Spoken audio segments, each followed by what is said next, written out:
श्री गुरुचरित्र अध्याय 48. श्री गणेशाय नमः. सिद्ध म्हणे नामधारकासी अपूर्व झाले परियेसी, गुरुचरित्र विस्तारेसी सांगता संतोष होतसे. गानगापुरी असता गुरु ख्याती झाली अपरंपारू, भक्त होता एक शूद्रू तयाची कथा ऐकपा. श्री गुरु नित्य संगमासी जात असता अनुष्ठानासी, मार्गी तो शूद्र परियेसी आपुले शेती उभा असे.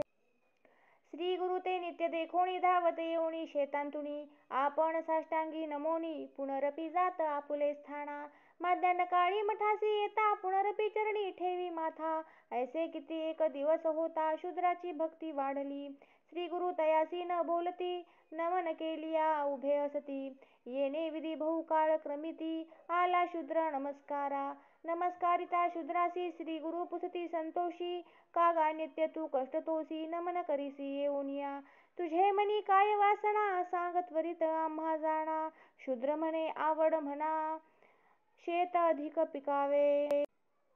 तयासी पुसती गुरुनाथ काय पेरिले शेतांत, शूद्र म्हणे यावनाळ बहुत पीक आले तुझे धर्मी. नमस्कारिता तुम्हा नित्य पीक आले असे अत्यंत, पोटरी येतील त्वरित आता तुझे नी धर्मी जेऊ.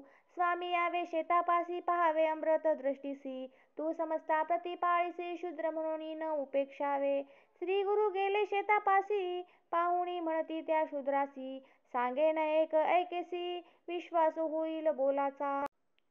जे सांगेन मी तुझसी जरी भक्तीने अंगीकारीसी, तरीच सांगू परियेसी एक भावे त्वा करावे. शूद्र विनवी स्वामियासी गुरुवाक्य कारण आम्हासी, दुसरा भाव आम्हासी नाही स्वामी म्हणे तो. मग निरोपीती श्री गुरु तयासी, आम्ही जातो संगमासी परतोनी येऊ मध्यान्हासी, तव कापावे सर्व पीक. ऐसे सांगूनी शूद्रासी श्री गुरु गेले संगमासी, शूद्र विचारी मानसी गुरुवाक्य आपणा कारण. शीघ्र आला ग्रामांत अधिकारियासी विनवीत, खंडोनी द्यावे मला शेत गत संवत्सराप्रमाणे धान्य देईन. अधिकारी म्हणती तयासी पीक झाले असे बहुवसी, या कारणे उक्ते मागसी अंगीकारण करीती. नाना प्रकारे विनवी त्यांसी द्विगुण देईन गत संवत्सरेसी. अंगीकारिले संतोषी वचनपत्र लिहून घेती, आपण भयपत्र घेऊनी लोक मिळवून तक्षणी. गेला शेतांत संतोषोनी म्हणे कापा तयासी, कापू लागता शेतासी स्त्री पुत्र वर्जिती तयासी. पाशान घेऊनी स्त्रियेसी मारू आला तो शूद्र, पुत्रा ते मारी येणे परी पळता आले गावा भीतरी. आड पडता राजद्वारी पिसे लागले पतीसी, पीक असे बहुवसी कापून टाकीतो मूर्खपणेसी. वर्जिता पहा आम्हासी पाषाण घाई मारिले, संन्याशाचे महात्म्य वाचे बोले पीक सर्व कोमळ कापिले. आमुचे जीवित्व भानास गेले आणिक भक्षितो एक मासा मी. अधिकारी म्हणती तयासी कापिना का आपुल्या शेतासी, पत्र असे आम्हापासी गत संवत्सरात द्विगुण धान्य द्यावे. वर जावया माणसे पाठविती शूद्र न ऐके कवणे गती. शूद्र म्हणे अधिकारी भीती पेवीचे कण आता देईन. दूत सांगते अधिकारियासी आम्ही सांगितले शूद्रासी, सांगोनी पाठविले तुम्हासी विनोद असे परियेसा. जरी भीतील अधिकारी तरी देईना आताची घरी, गुरे बांधीन तयांचे द्वारी पत्र आपण दिले असे. दूत सांगती ऐशारीती पुढे वर्तली काय स्थिती, राजा अधिकारी तया प्रती काय उत्तर बोलतसे. अधिकारी म्हणती तयासी आम्हा चिंता कायसी, पेव ठाऊके आहे आम्हासी धान्य आहे अपार. इतुके होता शूद्रे देखा पीक कापिले मनपूर्वका, उभा असे मार्गी ऐका श्री गुरु आले परतोनी.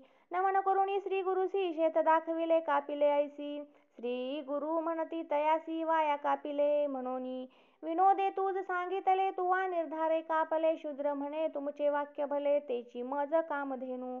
ऐसे ऐकोनी श्री गुरु म्हणती निर्धार असे तुझे चित्ती, होईल अत्यंत फळप्राप्ती चिंता न करी मानसी. ऐसे सांगुनी श्री गुरुनाथ आले आपण ग्रामांत, असे शूद्र असे येत आपुले घराप्रती गेला. पुसावया येती समजता तयाचे घरी होतो आकांत, स्त्री पुत्र सर्व रुदन करीत म्हणती आपुला ग्रास गेला.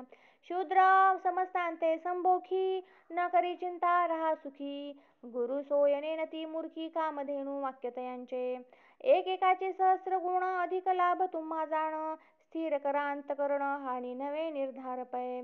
गुरुकृपा होय ज्यासी दैन्य कैचे होय त्यासी निधान जोडले आम्हासी म्हणून शूद्र सांगतसे नर म्हणू नये श्री गुरुसी शिवस्वरूप जाणा भरवसी असे कारण पुढे आम्हासी म्हणून निरोपिले असे मज नाना परी स्त्री पुत्रांसी संबोधित असे शूद्र अतिहर्षी इष्टजन बंधुवर्गासी येण्याची रीती सांगतसे समस्त राहिले निवांत ऐसे 8 दिवस क्रमित वायू झाला अतिशीत समस्त पिके नासली समस्त ग्रामीणची पिके देखा शीते नासली सकळिका पर्जन्य पडला काळिका मूळ नक्षत्री परियेसा ग्राम राहिला पिकाविना शूद्र शेत वाढले शतगुणे वाढला यावनाळ सगुण एकेका 11 फरगडेंसी तये शूद्र स्त्री संतोषोणी शेता आली पूजा घेऊनी अवलोकितसे आपुले नयनी महानंद करीतसे पीक झाले अत्यंत देखून या समस्त येऊनी जन समस्त देतेथ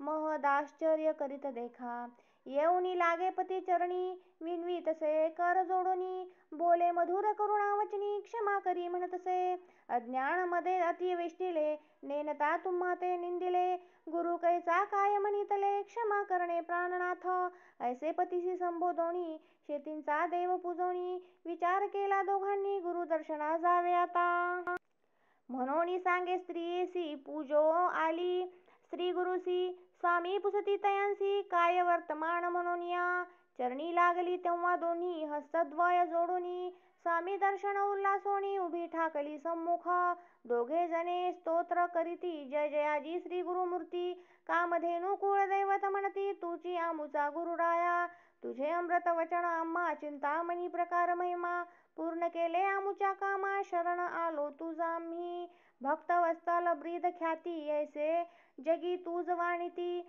आम्ही देखिले दृष्टांती म्हणून चरणी लागली नाना प्रकारे पूजा आरती शूद्र स्त्री करीतसे भक्ती श्री गुरु बोलती अति प्रीती लक्ष्मी अखंड तुझे घरी निरोप घेऊन दोघे जण गेली आपुले आश्रमी जाण करिता मास काळ क्रमण पीक आले अपार गत संवत्सराहुनी देखा शतगुणी झाले धान्य अधिका शूद्र म्हणतसे ऐका अधिकारी ते बोलावणी शूद्र म्हणे अधिकारी आसी पीक गेले सर्व गावासी ओस दिसे कोठारासी आपण देऊ अर्धा भाग गत वर्षात द्विगुण तुम्हासी अंगीकारिले मी परियेसी धन्य झाले बहुवसी शतगुणे अधिक देखा परी देईन अर्ध संतोषी संदेह न धरा हो मानसी अधिकारी म्हणती तयासी धर्महानी केवी करू गुरु कृपा होता तुझवरी पीक झाले बहुता परी नेओनी आपुले घरी राज्य करी म्हणती तया संतोषोनी शूद्र देखा विप्रासी वाटी धान्य अनेका घेऊनी गेला सकळिका राजधान्य देऊनी सिद्ध म्हणे नामधारकासी श्री गुरु चरित्र महिमा परियेसी दृढ भक्ती असे जासी दैनकाईचे तया घरी सकळाभिष्टे त्यासी होती लक्ष्मी राहे अखंडिती गुरु सेवा हो निश्चिती म्हणे सरस्वती गंगाधर इति श्री गुरुचरित्रामृत गुरु शिष्य संवाद विख्यात भक्ता शूद्रा वर प्राप्त अष्टचत्वारिंशोऽध्यायः इति श्री गुरुचरित्र परमकथा कल्पतरो श्री नरसिंह सरस्वत्युपाख्याने सिद्धनामधारक संवादे शूद्र वर प्रदान नाम अष्टचत्वारिंशोऽध्याय श्री गुरु दत्तात्रयार्पणमस्तु।